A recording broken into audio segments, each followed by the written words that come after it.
into one of the most wild corporate transformations in modern history.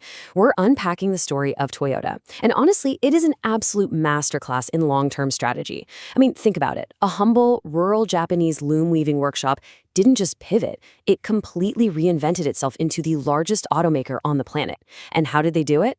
Well, while their competitors were out there obsessing over flashy designs and these massive, gas-guzzling engines, Toyota was just quietly, methodically taking over the globe.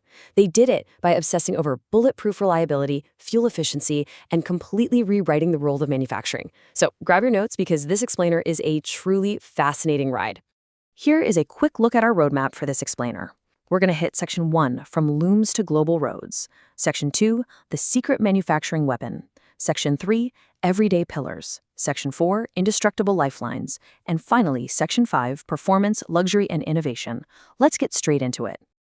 Okay, kicking things off with Section 1, From Looms to Global Roads. So making the massive leap from weaving fabric to engineering heavy machinery sounds kind of impossible, right? But the seed was planted right here in 1936. Kiichiro Toyota, while still working inside the Toyota Automatic Loom Works, pushed for the creation of the Model AA sedan. It had a 6-cylinder engine and was heavily inspired by American cars, especially the Chrysler Airflow. But growth is almost never a straight line. Fast forward to 1955 and Toyota rolls out the Toyopet Crown. This was a huge deal, their first major passenger car fully engineered in-house in Japan. But when they tried to sell it in the US in 1957, total flop. It was just way too heavy and incredibly slow for massive American highways. But here's the thing about Toyota. They learned fast. They took those brutal lessons, went back to the drawing board, and by 1965, they absolutely cracked the Western market with the Corona. It had factory AC, an automatic transmission, and a punchy engine designed specifically for Western drivers. It was such a hit that it tripled their US sales in a single year. Actually, before we get too deep into the heavy manufacturing side, there is this amazing little detail about the company's identity. Back in 1937, when they officially spun off from the loom business, they changed the family name Toyota with a D to Toyota with a T. Why? Well, in Japanese katakana, writing Toyota takes exactly 8 pen strokes. And in Japanese culture, the number 8 is a huge symbol of wealth, clarity, and good luck.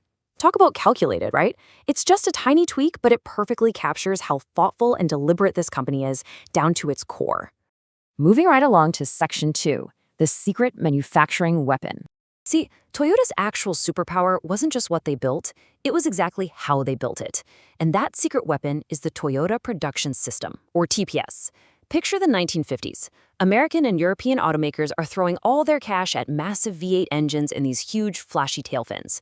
Meanwhile, Toyota engineers Taiichi Ohno and Eiji Toyota are quietly spending the entire decade creating a fundamentally new way to build things. They built a system obsessed with extreme efficiency and rock-solid reliability. This wasn't just a new factory layout, it was a total paradigm shift that would eventually revolutionize global manufacturing across basically every industry you can think of.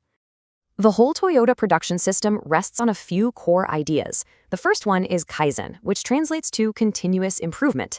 In the real world, this means every single worker, from the executive suite down to the technicians on the assembly line and even the custodial staff, is actively expected to suggest small, daily fixes. The goal is simple: reduce friction, cut out waste, and make things safer today than they were yesterday. It's not some rigid top-down mandate, it's a living philosophy. Kaizen proves that you don't always need one giant disruptive leap to change the world. Sometimes massive efficiency comes from thousands of tiny microscopic improvements stacking up day after day. Then we have just-in-time, or JIT. Back in the day, factories would just hoard massive stockpiles of parts just in case.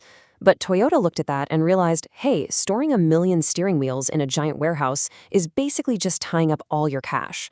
So with just-in-time, components are manufactured or dropped off at the assembly line exactly when they are needed. Not a day early, not an hour late. This keeps their inventory costs ridiculously low and makes the factory incredibly adaptable. If consumer demand shifts overnight, Toyota is in stock holding a mountain of useless, outdated parts. And then there's Jidoka, automation with a human touch. Now, think about a massive, roaring factory line. In most legacy companies, the golden rule is you never, ever stop the line. You just deal with the defects at the very end.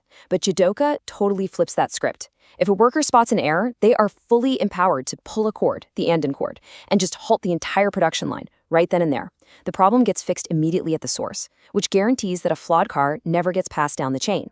It takes a massive amount of trust in your workforce to let anyone stop the machine, but it means quality is quite literally built into the process, not just checked for at the end.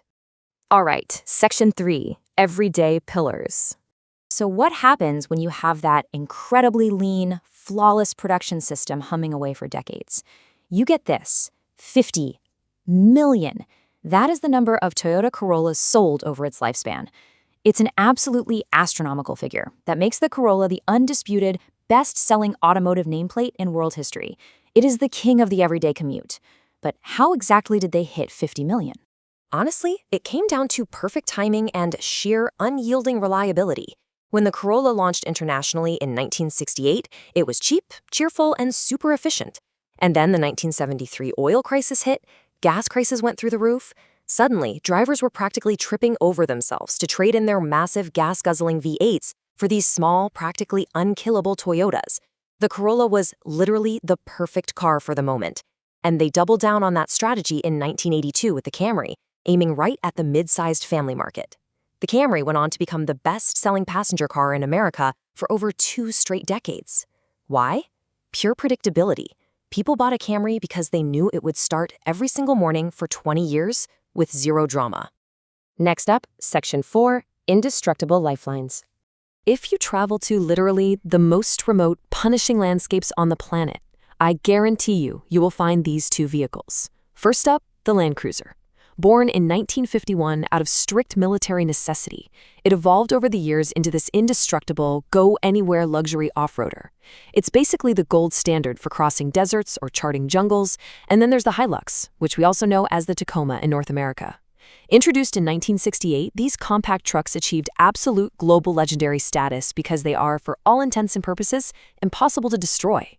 They are the mechanical backbone for businesses everywhere. Whether it's a rugged construction site, a rural farm, or a freezing mountain pass, these trucks cemented Toyota's reputation for building machines that simply refuse to die. And finally, Section 5, Performance, Luxury, and Innovation.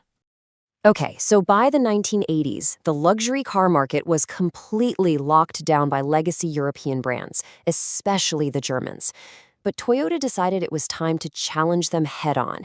Talk about a massive shift from their humble Model A days, right? They launched a highly secretive 6-year development program called Project F1, pouring over $1 billion into this one single car. And when they finally unveiled the Lexus brand with the LS400 in 1989, it completely stunned the industry. It had all the prestige of the German giants, but with an unreal level of cabin quietness, ride smoothness, and that trademark Toyota reliability. They essentially beat the European luxury heavyweights at their own game on the very first try. But Toyota didn't just build sensible sedans and quiet luxury cruisers. They knew exactly how to capture pure automotive enthusiasts, too. Look back at 1967 with the 2000 GT. It was this gorgeous, limited-run Halo sports car that proved Japan could build an exotic Grand Tour to run neck and neck with Jaguar and Porsche. And then, of course, you have the Supra. It started in 1978 as a premium Celica spinoff, but it evolved into an absolute monster. The twin-turbo 4th generation in the 1990s, an absolute pop culture and tuning legend. And a huge part of that fame comes down to its 2JZ engine, an incredibly overbuilt, bulletproof piece of engineering that let tuners squeeze out ridiculous amounts of horsepower without blowing it up.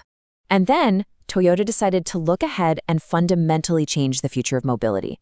In 1997 in Japan and then globally in 2000, they dropped the Prius, the world's very first mass-produced gasoline-electric hybrid car.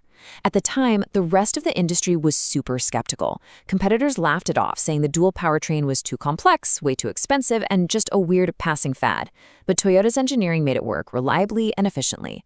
The Prius single-handedly sparked a global green revolution, forcing literally every other major automaker to play catch-up, and cementing Toyota as the absolute pioneer of eco-conscious engineering. So we've covered a lot of ground. We've seen the 50 million Corollas, the unkillable Land Cruisers and Hiluxes, the billion-dollar Lexus Leap, and the pioneering Prius. But as we wrap up this explainer, I want to leave you with a provocative thought.